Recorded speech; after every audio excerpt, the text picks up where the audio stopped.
Saudaraku, pernahkah Anda melihat seekor ulat bulu?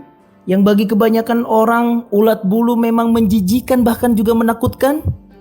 Tapi tahukah Anda, kalau masa hidup seekor ulat ini ternyata tidak lama.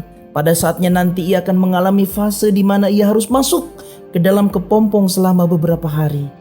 Setelah itu ia pun akan keluar dalam bentuk lain. Ia menjelma menjadi seekor kupu-kupu yang sangat indah. Jika sudah berbentuk demikian, siapa yang tidak menyukai kupu-kupu dengan sayapnya yang beraneka hiasan indah alami? Sebagian orang bahkan mencari dan kemudian mengoleksinya sebagai hiasan ataupun untuk keperluan ilmu pengetahuan dan sains. Semua proses itu memperlihatkan tanda-tanda kemahabesaran Allah Subhanahu wa Ta'ala, menandakan betapa teramat mudahnya bagi Allah Azza wa Jalla mengubah segala sesuatu dari hal yang menjijikan, buruk dan juga tidak disukai menjadi sesuatu yang indah dan membuat orang senang untuk memandangnya. Semua itu berjalan melalui suatu proses perubahan yang sudah diatur dan aturannya pun ditentukan oleh Allah Subhanahu wa Ta'ala, baik dalam bentuk sunnatullah maupun berdasarkan hukum yang disyariatkan kepada manusia, yakni melalui Al-Quran dan hadis. Jika proses metamorfosa pada ulat ini diterjemahkan dalam kehidupan manusia, maka saat dimana manusia dapat menjelma menjadi insan yang jauh lebih indah, momen yang paling tepat untuk terlahir kembali adalah ketika memasuki 10 hari terakhir di bulan Ramadan ini. Bila kita masuk ke dalam kepompong di 10 hari terakhir Ramadan ini, lalu segala aktivitas kita cocok dengan ketentuan-ketentuan metamorfosa dari Allah, niscaya akan mendapatkan hasil yang mencengangkan, yakni manusia yang memiliki derajat muttaqin, orang-orang yang bertakwa yang memiliki akhlak yang indah dan juga mempesona. 10 hari terakhir Ramadan merupakan pamungkas bulan ini, sehingga diharapkan setiap manusia mengakhiri Ramadan dengan kebaikan, yakni dengan mencurahkan daya dan upayanya untuk meningkatkan amaliyah ibadah di sepanjang 10 hari terakhir di bulan Ramadan ini. Saudaraku, 10 hari terakhir Ramadan ini juga kuat dugaan sebagai datangnya malam Lailatul Qadar. Karena malam Lailatul Qadar bisa saja datang pada bulan Ramadan secara keseluruhan, sesuai dengan firman Allah Subhanahu wa Ta'ala dalam Al-Quran, Inna anzalnahu fi Lailatul Qadar. Sesungguhnya kami telah turunkan Al-Quran pada malam Lailatul Qadar. Dan firmannya yang lain dikatakan, Syahrul Ramadan alladzi unzila fihi Al-Quran hudal linnas wa bayyinatin minal huda wal furqan.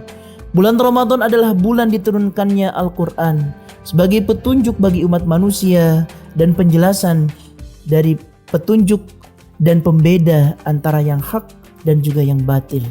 Al-Quran menyebutkan juga bahwa malam Lailatul Qadar sungguh istimewa, sehingga dikatakan Lailatul Qadri khairun min alfi syahr, bahwa malam Lailatul Qadar adalah malam yang lebih baik daripada 1000 bulan.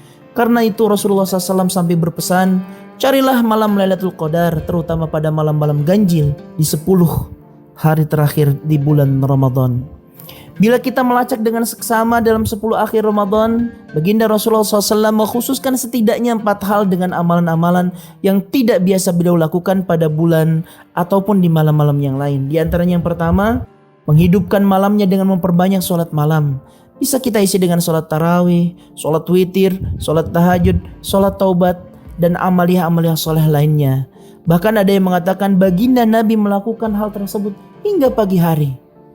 Yang kedua, baginda Nabi Muhammad SAW di 10 malam terakhir biasanya seringkali membangunkan keluarganya, mengajak seluruh keluarganya untuk melaksanakan sholat malam, khususnya pada malam-malam ganjil.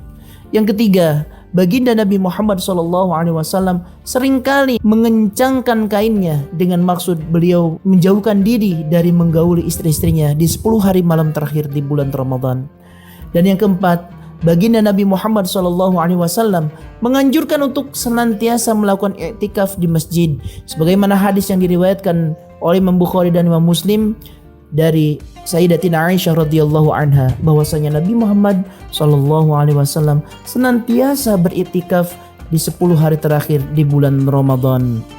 Saudaraku, mari kita perbaiki segala kekurangan dan kelalaian akhlak kita, karena tidak mustahil Ramadan tahun ini merupakan Ramadan yang terakhir yang kita jalani. Jadi jangan sampai disia-siakan.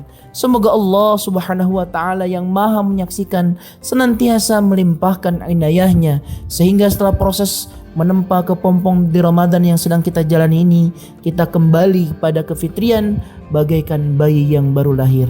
Sebagaimana seekor ulat bulu yang keluar menjadi seekor kupu-kupu yang teramat indah dan mempesona. Amin ya rabbal alamin.